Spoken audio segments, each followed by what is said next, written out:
Mijn naam is Jenny Peters. Ik ben Big Five for Life coach. Pitstop voor mensen in de midlife die op zoek zijn naar zingeving en betekenis. Die worstelen met zingeving en betekenis in hun leven. Ik zit hier met John Strelecki, grondlegger van de Big Five for Life methode. En I'm really super excited. Ik mag hem interviewen en ik ben heel erg benieuwd om zijn visie te horen over de dingen die in deze best wel lastige fase in ons leven, waar we mee te dealen hebben. Dus, wow. Thank you, John, for being here. My pleasure. As said, I'm really excited because you don't probably know, but you changed my life. Thank you. And a few years ago, I got my degree in applied psychology. And it became clear for me that I wanted to have my own coaching business. Okay. And I was looking for a distinctive method to use. And then the book, The Big Five for Life, crossed my path. So I read the book. In what way? Did you discover it in a bookstore? Did someone give it to you? No, I was tagged in Facebook by my sister because we were looking for a walking trip. Okay. And we saw the message from Boukje because she was planning to do a trip to Santiago de Compostela. Ah. And my sister tagged me. So I got Big Five for Life and I went to the website. I saw the book, I bought the book, I read the book. And after I read the book, it became crystal clear for me that I wanted to become a Big Five for Life coach. I was really inspired by the book. Wonderful. So that was great. Yeah, I love the synchronicity of that story. And I think for everyone who is out there doing work with the Big Five for Life, certainly for the fans of the Big Five for Life that have read the books, when I ask, how did you discover the book or how did it discover you? It is amazing all the synchronistic moments that take place in these stories. And I love that because it tells me that we are part of something so much bigger than just ourselves. Yes. Yeah. It was sent to us. Yeah. Exactly. Well, my focus is on people in the midlife. Okay. So that's really a phase in life that goes from about 40 to 55, somewhere in that range. And it's really a life or phase in life where people are overwhelmed by feelings of doubts, fear, insecurity, all kinds of about life, work, relations, themselves. Okay. Can be tough for a lot of people. I'm in your target group, so I understand. Yeah. So it's really. I discovered it is really a period of find out for reflection and searching for meaning in life. Mm-hmm. And key questions are actually who am I and what I want to do or still want to do in this. So, well, that's basically kind of introduction. And I heard yesterday you became 50 this year. I did. I turned 50 in September. Yeah, so you already said you belong to my target audience. Absolutely. And my first question is, in what way did you experience the issues of the midlife in your life? And how did you deal with it? Or do you deal with it? So I can 100% relate to what you're talking about. The last 2 years have been a struggle for me in terms of that. And I actually finished writing the third cafe book. It's just come out in a couple of countries. It hasn't come out yet in English or here in the Netherlands, but it will certainly. And that book is a result of my struggles. Okay. I found that at 48, I don't know, I was just looking at life and I was thinking about, for some reason, I was conscious of the things that I could never be again. And a few of them came to mind for me. I was walking down the street and I saw a couple of teenagers holding hands and walking down the street, and they were so in love. And I just thought about, wow, when I was 16 and you fall in love for the first time, and just how amazing that is, and you can't wait to hold each other's hand, and there's just something spectacular about that, right? And I was very aware that, that will never happen again because I'm never going to be 16 again, and I'm a long way from 16. And something about that kind of rocked my world a bit. And then it continued from there that I'll never be 25 and single and a backpack on with no responsibilities, no concerns in the world, wandering. That's just never going to happen again. And for some reason, these things were just hitting me. And I think in combination with that, it's the physical. Around the age of 42, I started to have to put drops in my eyes because my eyes were dry every morning. And I talked to my eye doctor. I went in there, I said, something's wrong. I said, maybe it's the flooring in my house. I said, I don't know what it is, but something must have changed. And she said, how old are you? I said, 42. She said, that's what changed. And then, my phone, I would hold my phone here, and then I had to hold it here, and then I had to hold it here. And so I think life physically is telling you that you are changing, and you're getting older. And I don't know, for some reason, this was all very, very uncomfortable for me.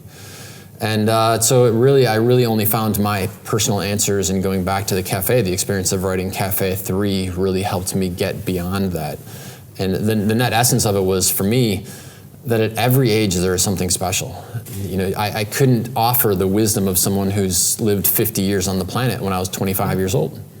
I had a fun experience. I've told the story a few times, so I apologize if you've heard it already. But recently I was doing an event. It was actually the event in April, the Barack Obama event. I was speaking in Cologne. And that was sort of an interesting event because it was a bit intimidating. I'm on stage right after the former president, but it was awesome because the fans there were huge Cafe and Big Five for Life fans, and so they were so warm and so embracing. And so the day after the event, I was sitting having a meeting with one of my business partners, and this group of people came up, these young kids, and they were like, "Excuse me, are you Mr. Strzelecki?" That also reminds you that you're old, and they're like, Mr. Strzelecki, right? Exactly. And I was like, yes, I am. And they said, oh my gosh, can we have your autograph, and can we do a selfie? And so I was like, yeah, sure. And so we did autographs and selfies. And so then they went away and set it on their table in this bar area, and then a couple of minutes later, somebody else had seen them come up and was like, all right, now I've got the courage. And they came up and they're like, my friend is too embarrassed to ask you, but would you sign her book? And it was just so cute. Yeah. And so this went on 2 or 3 times, and I finished up my meeting. And I went up to the bar to pay my bar bill, and I said, hey, what's the bar tab? Because all these kids had seen each other, and then they all gathered at the same table to talk. And so I was like, hey, what's the bar bill on that table over there? And he told me, and I was like, put that on my tab. And I told him, don't tell them until I leave. And so I went back up to my room, but my business partner was still down there. And so she texted me up to my room, and she's like, all right, you just made all of those kids feel so special right now. Yeah. I couldn't have done that when I was 25. I had no money when I was 25, right? So I think the trick is part of this aging thing is to figure out what are your big 5 for life at this age. What are the unique assets that you have that you didn't have before when you were younger? And how do you use these to live in a truly amazing life for this next phase? Wow, thanks. Great answer. And basically you also answered my second question, because it was, a kind of, can you explain why people who struggle in this phase of life should discover the Big Five, their Big Five for life? What does it bring them, according to you? Well, again, for me, and I always tell people that I'm the first one who's supposed to read my books, that there is something in there, there's a life lesson that's waiting for me to learn it. There is an obstacle that I'm struggling with, and there's a path away from that obstacle or around the obstacle. So for me, there's a couple things that I realize in this. One is that it's not going to slow down just because I'm unhappy with how fast I'm aging. To the contrary, if you've ever gone on vacation for a week and you leave on a Sunday, on Monday you're laying there on the beach and you're like, oh, got an entire week. Right? Tuesday, you're like doing a little kayak and you're like, this is so awesome, vacation is great, got a whole week. Thursday, you're like, what the heck happened? Like, it's almost over. It's like time accelerates in that last half. And this is not lost on me that in our lives, time accelerates. I'm not in my last half. I'm in my last third, right? Maybe my last quarter, who knows? Yeah. But time is accelerating. And so I think the big takeaway at this phase is, listen, there's no more time to waste. Exactly. Get in the game. Figure out your big 5 for life at this point. Jump into action. Embrace this. Love this. Because the clock is ticking. Exactly. And it doesn't really matter that you're unhappy that the clock is ticking. It's ticking anyway. Yeah. You can do anything about it. And usually at this point, by the time you get to this, you have more access to financial resources. You have a better understanding of life. I had so many insecurities when I was younger and a lack of self-confidence, and I didn't understand my place in the world. I think hopefully by the time you get to 40, 50, some of that stuff is filtered out. You're a little more comfortable with who you are. That just means you're better prepared to live your big 5 for life. Yeah, I agree with that. Yeah. Well, thank you. And what can you say to people, well, that have our age, and are not very happy with their job, but they don't dare to switch because of, the money, job insecurity, or other, how do you say, thoughts that keep them away from that? So I think that ideally in our existence, we are getting paid to live our Big Five for life. That's the nirvana spot. And if you love kayaking and you are an accountant, get a job being an accountant in a kayaking company. And I know that sounds simplistic, but quite frankly, somebody has that job. It might as well be you. At a minimum, allow yourself the flexibility to try and get that job. And I'll tell you that, yes, it's not going to necessarily happen instantly, although that does happen sometimes, but it's also going to be easier than you think it will be. So that would be part of my answer. In the event that you say, I really, for whatever reason, I'm not comfortable leaving the job, then incorporate the Big Five for life into the rest of your existence. I distinctly remember meeting this young woman who had a couple of kids. They were very small kids, and she loved to dance. And in the phase of being a young mom, and they were only married for a few years, like everything was about everybody else. And she had sacrificed all of her own joys in life for the benefit of others. So we talked about it, and we were talking about her Big Five for life, and she was talking about her love of dancing. I said, all right, here's my personal challenge to you. I said, I want you to do me a favor and allow yourself to dance for 1 hour a week. That's it, just 1 hour a week. And I said, tell your husband this is critically important to you. Tell your best friend you need her to watch the kids for an hour, whatever, but find a way to make this happen. And when I saw her again, it was unbelievable, the difference. Wow. 1 hour a week, Exactly. living your Big Five for life, changes the rest of the hours of the week. Yeah. And it inspires you then to turn that 1 hour into 61 minutes, and then 62 minutes, and eventually you end up with a lot of hours each week. But if you just have it at zero, it's tough to get motivated. Exactly. So, bottom line, very small steps are also making a big difference. Yeah, don't feel like you can't start until you can cut the cord, quit your job, start the new job. You don't have to wait and make it all that dramatic. You can start today doing something very simple as it relates to your Big Five for life, no matter what is on your list. Great. Thank you. Well, do you have a very concrete suggestion for people that are confronted with all the things in this phase of life? And so, what's the best thing they can do right now? I think the first thing that comes to mind when you say that is embrace it. Yeah. And then the second thing would be fight it, which is going to sound a little odd, but let me tell you what I mean by embrace it. So embrace it in that you're this age, and this means that what are the assets you have at your disposal? In one of the books that I wrote, I talk about everyone has these great big assets, and everyone thinks of an asset as financial. But it's not just financial. It's like, what languages do you speak? What life experiences do you have? All of these things are great big assets if you put them to work.